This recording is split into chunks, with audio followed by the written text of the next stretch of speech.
welcome to MITV Primetime News. I am Teresa Adeyemi.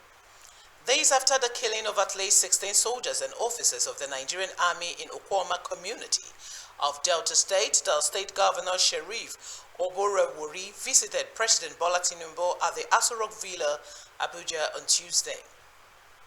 Oborewori told State House correspondent after the meeting that the situation is under control, assuring Nigerians that there will be no further attacks.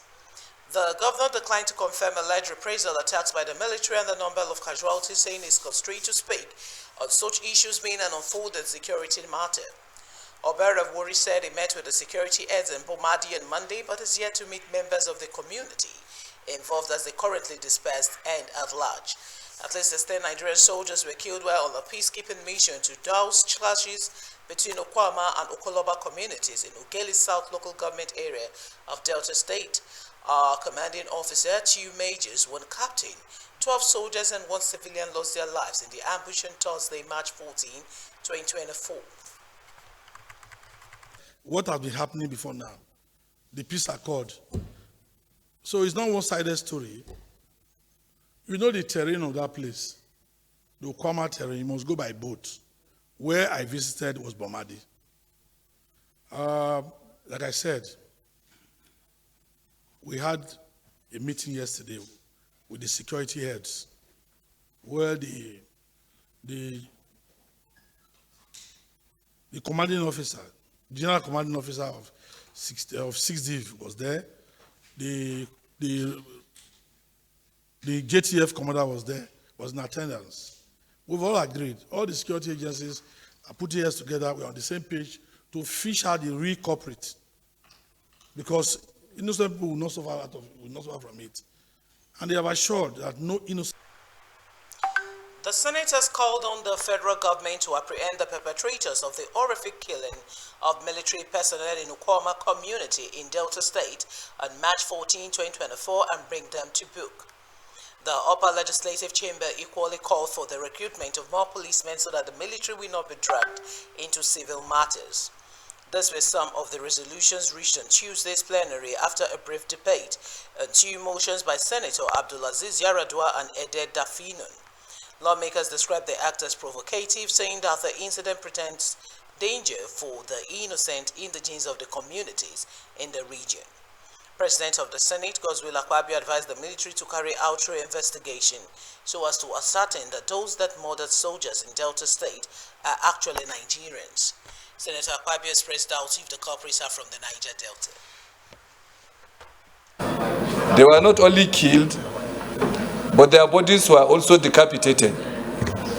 The unfortunate incident occurred when the troops responded to a distress call after the communal crisis between the Okwama and Okoloba communities, both in Delta State. Recognizes that the tragic incident involving the attack on military personnel from the 181 Amphibious Battalion during a peace mission to Okwama community in Delta State underscores the urgent need for justice and accountability without resorting to retribution. Worried that the understaffing of the Nigerian police has made Nigeria's military to take over internal policing duties such as organized crime, oil theft, communal crisis, kidnapping, banditry, and other policing responsibilities. But I believe that this Senate and indeed the National Assembly should also be looking at the direction of reducing our military from conducting police actions and activities. How do you do that? I believe we must insist on getting more and more policemen to be recruited. Just like we also need more military. To have tolerance in dealing with such issues. Very sensitive issue, Mr. President. It is very sensitive, and we must handle it in the manner that it will not escalate. You will recall the incidents of OD in the past. We don't want such occurrence in our system, in our country at this point in time, because the entire country is heated up. Anything that will make it to heat up more. Military It's not every day, even in a war situation, it's not every day a country suffers this kind of loss, even in a war, even during war times. All in all, it's a terrible development, a very sad day for our country and our country's military. A lieutenant colonel, 2 majors, and others died in one fell swoop. It's a very sad loss, and we commiserate, and it's appropriate for us to commiserate with them and direct an inquiry.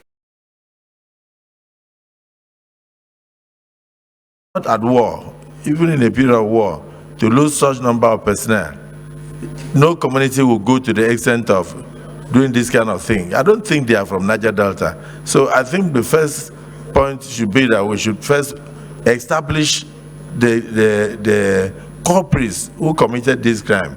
We must take it seriously. Supposing they are not from Niger Delta, supposing they are not even Nigerians, and we now come and talk about giving relief materials to people should pay for the consequences of their crimes. I would not support relief material. The House of Representatives has mandated the armed forces of Nigeria to conduct a thorough and wholesome investigation into the circumstances that led to killing of 70 military personnel in Delta State. This followed a motion sponsored by the Chairman, House Committee on Army, Honorable Babajimi Benson, from Lagos State at plenary on Tuesday. The military personnel were on peaceful mediatory mission to quell land dispute between 2 communities in Bomadi and Ugeli local government areas of Delta State. House of Representative correspondent Linda Ike reports that the lawmaker condemned the gruesome and despicable act, calling on the military to work with the relevant authorities to bring all perpetrators and their collaborators to book. The House mandated its Committee on Defense to interface with the armed forces of Nigeria to ensure compliance and report to the House within 4 weeks. The people are currently displaced. They are in the bush. Nobody is in the house in that community. The community has been razed down, and people are dying out of hunger, and the ones that were seen had been killed. There's a need for intervention on humanitarian grounds. While the culprits are being investigation will bring out the real perpetrators of this sad occurrence. Personnel, but also sacrilegiously debase their remains by ripping out their hearts and other body parts. The House is worried that unless this act is checked and stopped, acts like this by the very people the Nigerian armed forces are meant to protect have the potential of demoralizing the military and affecting the war on insecurity and insurgency. This motion as amended should say aye. Those against should say nay. That is have it. This motion is referred to the Committees on Defense, Army, Police, and National Intelligence for further legislative action. Shall we rise for a minute silence in honor of the deceased?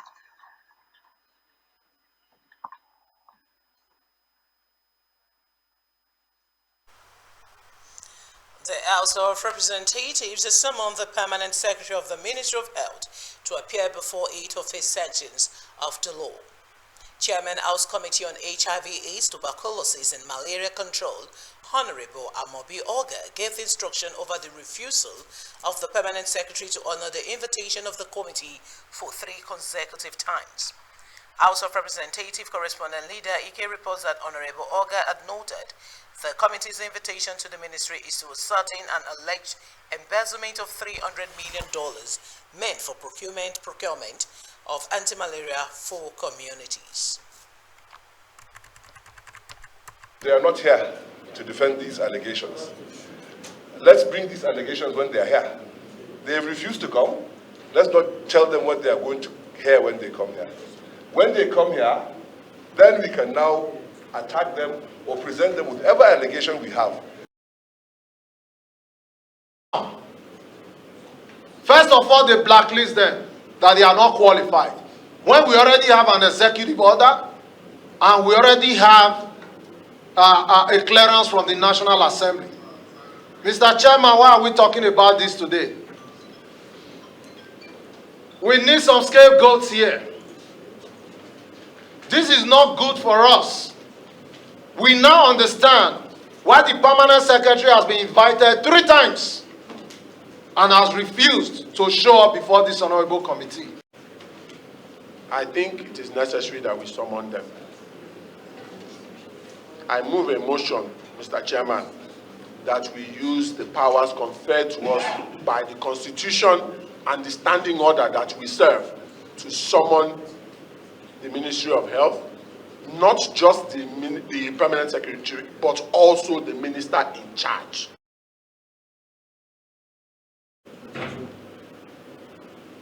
We have been inviting the PAMSEC. This is the 3rd time that we're inviting her to come and explain to us what has happened. Have they used the money? If they have not used the money, where is the money? If they have used the money to buy anti-malaria commodities, where are they? It's a matter of simple explanation. The House of Representatives has asked the Federal Ministry of Industry, Trade and Investment to immediately halt the signing and implementation of a trade partnership with the United Kingdom which allows UK lawmakers to practice within Nigeria. A motion by 49 lawmakers on Tuesday pointed to recent report and public outcry over an alleged economic and trade partnership between the UK and Nigeria, aimed at exploring new opportunities in key sectors such as the energy, legal and financial services sectors. The House also noted that the trade deal became very heightened some days ago, as the legal aspect appeared lopsided and tightened mainly in favor of the UK to the detriment of qualified Nigerian lawyers, in that it sought to allow UK lawyers to enter the Nigerian legal space and practice, but not vice versa. Member of the Green Chamber argued that unless immediate pragmatic steps are taken to investigate and address the concerns raised, the country may unwittingly be entering into a deal whose terms and conditions may in the long run be unfavorable to the country and the overall interest of Nigerians. The House then mandated its Committee on Treaties, Protocols and Agreement to investigate the matter and report back within 4 weeks.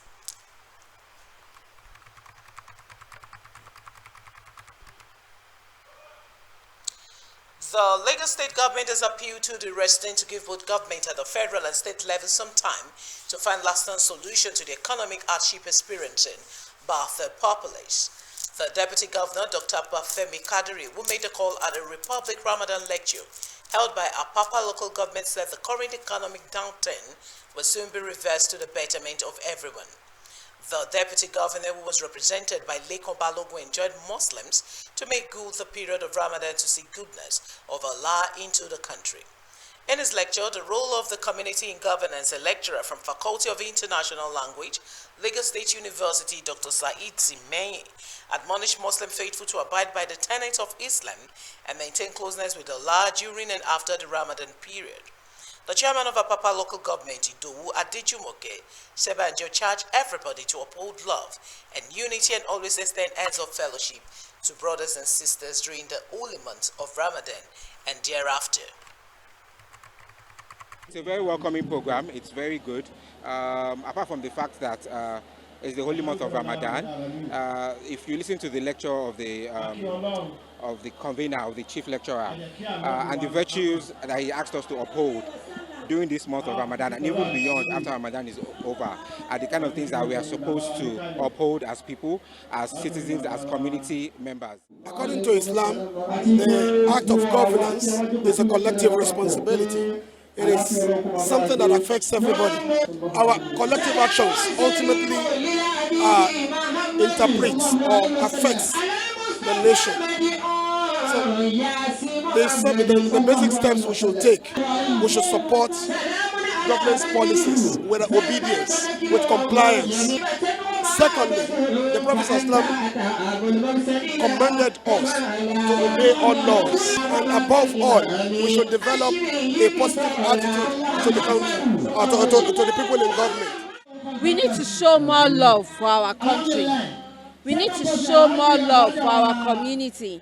And the only way we can show love for our community is to love one another. If we show love for one another, we show love and respect ourselves. We will show love for our country, we will show love for our community, we will show love for everything that we'll do. Operatives of the Lagos State Traffic Management Authority, LASMA, on Tuesday rescued 3 seriously injured accident victims at Anthony Service Lane in Town Planning Way, Lagos. The Director of Public Affairs and Enlightenment Department of LASMA, Adebayo Taufik, confirmed that the 3 rescued incident victims were passengers inside one of the Volkswagen commercial buses involved in the accident. Reports say that a Volvo 6-tire truck, while on a high speed, lost control as a result of a brake failure and rammed into a Nissan car and 2 Volkswagen commercial buses. And while the truck driver ran away after the accident, policemen from Musafejo Police Station provided security backup during the rescue operation by LASMA officials. LASMA Bakare, Sulaiman Akombi, Ed Zone 2 Anthony, who led the recovery operations, confirmed that a team immediately evacuated the Volvo truck and 3 other vehicles off the road for an unhindered free vehicular movement inward to planning. The general manager of LASMA, Olaleko Bakarioki, warned truck owners and drivers to always stop overspeeding and ensure their trucks are properly checked, including the braking system, before embarking on any journey within or outside Lagos. Justice Binta Nyako of the Federal High Court in Abuja has refused to admit the leader of the proscribed indigenous people of Biafra, IPOB bail, and the terrorism charges against him. The court on Tuesday declined to grant Kanu bail on the ground that the earlier application he filed had been refused. Justice Nyako held that the only option open to Kanu was to have gone to the Court of Appeal to challenge the earlier refusal. Meanwhile, the federal government being represented at the proceedings by Adegboyega Awomolo's SAN is pressing for opening of the trial in the terrorism charges. Counsel to Nnamdi Kanu, led by Aloy Ejimako, faulted the ruling of the court, saying they are being teleguided by the federal government in having fruitful conversations with their client. Meanwhile, the 10th leader of the indigenous people of Biafra, Nnamdi Kanu, has distanced himself from the violence in the southeastern part of the country. He vowed that those behind the violence in the name of being an IPOB member would not be spared. Kanu spoke immediately. The court rose on Tuesday after it was denied bail. The judge subsequently adjourned the case to April 17, 2024 for commencement of trial. Anybody involved in any type of crime in the East cannot go free. And they're doing it because I'm in DSS. That's why if I said no idiot can try this rubbish, and they know it very well. Like that some people in government are complicit. They are making money with insecurity. They're making money with it. They know now the Kanu is outside. In 2 minutes, this nonsense will stop. Who is the idiot? Who is the bagger? On facility of the DSS headquarters in Abuja. We are only allowed 30 minutes each as council on only Mondays and Thursdays for a cumulative period of 2 hours, twice a week, to consult with him separately. What happened today is an act of Federal High Court overruling the decision of the Supreme Court. I wanted to get it right. Because the Supreme Court said, Nnamdi Kanu never jumped bail, that the court ought not have revoked that bail. On the application of the violator of his right, that is the federal government, you cannot benefit from your own wrong. And we thought that the Supreme Court would have exercised its power under A combined team of cardiac surgeons, cardiac anesthetists, specialized theater nurses, perfectionists, and intensive care specialists have carried out an aortic root replacement of an unusually large 8-centimeter aneurysm dilatation of the ascending aorta in Precious Kolajo, a young age 12 years old. The Chief Executive Officer of the Duchess International, Dr. Adetokunbo Shita Bey, while presenting the 2 patients who have survived complex surgical procedures and able to return to their normal life, said the hospital is committed to world-class healthcare to all Nigerians. In his remarks, Dr. Michael Sanusi said it was pleased to work with a team of highly accomplished specialists, professionals, to give the hope of a normal life to both children and their parents. Felix Kolajo, father of 12-year-old Precious, said he was absolutely elated to see his daughter, who at the height of her illness was fainting regularly and unable to walk fast to do domestic chores, bounce back to life. Jamal Olalere, father of 5-month-old baby, also applauded the team at Dulce's International Hospital for their professionalism and excellent care, which he said helped to save his twin boy's life. International hospitals, because Nigerian patients are worth it. It's a royal standard of healthcare. Anywhere in the world, you do not have a smidgen of a chance of solving the healthcare problems of the population if you cannot make it affordable. And that certainly is a responsibility that big and robust organizations like this must take to heart. So again, our purpose is to deliver access to affordable world-class healthcare, and that will continue as long as we are in existence. It's the burden is taken off me. You can see her. The joy is there, unlike before. I can't express the extent of happiness I have that a burden is taken off you. This was a girl that was almost gone. But today she's a bundle of joy.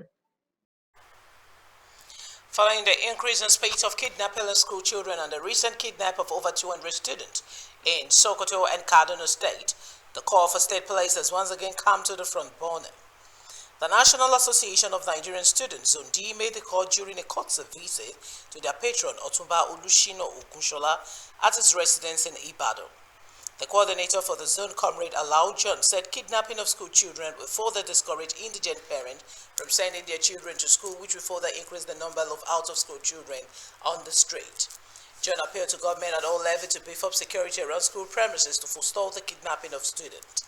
The NANS patron lending his voice to the public call for state police, stressing that it will go a long way to ensure adequate security for students and entire citizenry.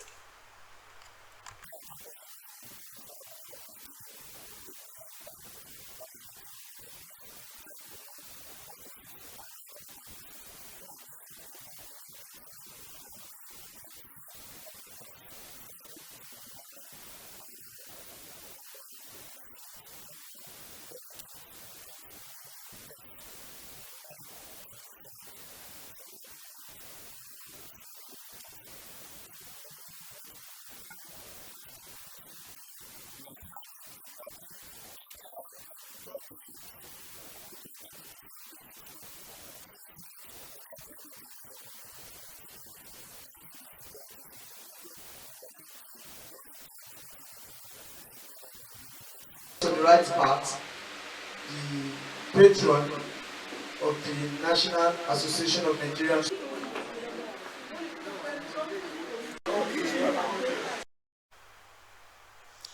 And up next is Foreign Stories. Please stay with us.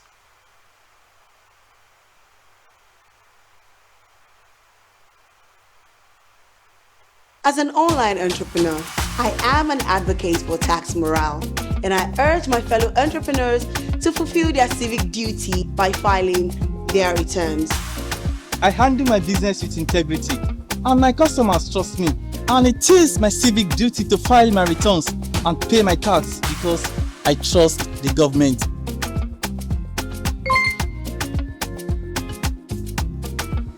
It is my civic responsibility to file my income returns, pay my tax on time to avoid penalties. You have until 31st March 2024 to fulfill this important civic obligation. Failure to file your individual annual returns attracts stiff penalties on defaulters. For inquiries, visit www.lirs.gov.ng. This message is from the Lagos State Internal Revenue Service, LIRS.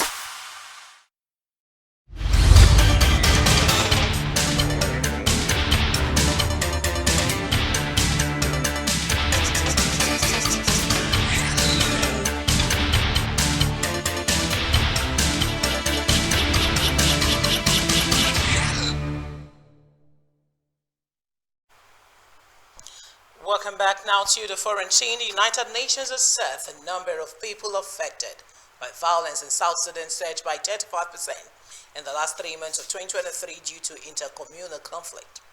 The UN mission in South Sudan documented 233 incidents of violence affecting 862 people. In a report release, it said 406 people were killed, 293 were injured, 100 were abducted and 63 were subjected to conflict-related sexual violence. There was a 35% increase in the number of victims reported from the previous quarter. South Sudan is to hold election later this year.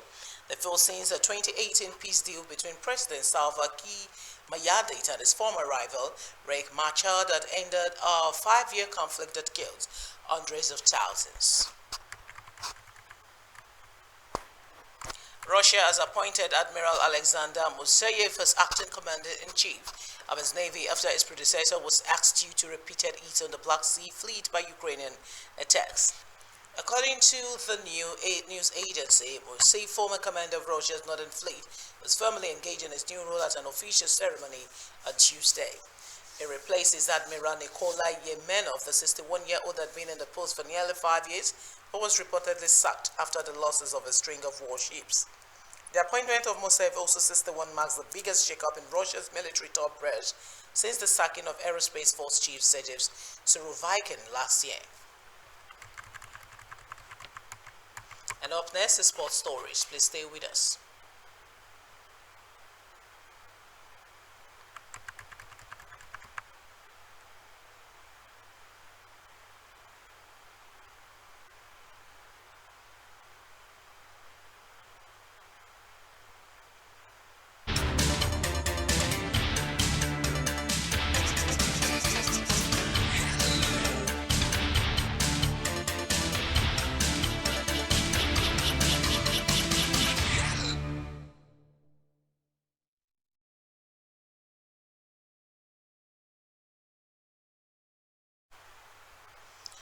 You're still watching the MyTV Primetime News. Now talking sport. Manchester United teenager Kobe Mainoo has ended his first England club for the forthcoming friendlies against Brazil and Belgium.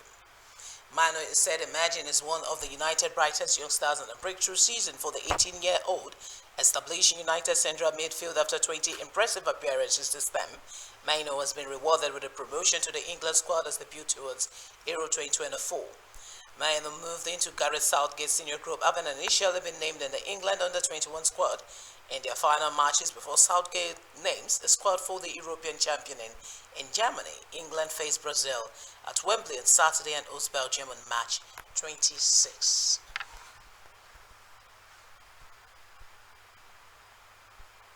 And that's it on MyTV Primetime News tonight. Many thanks for watching. My name is Teresa at DME. Do have a great night. Good night.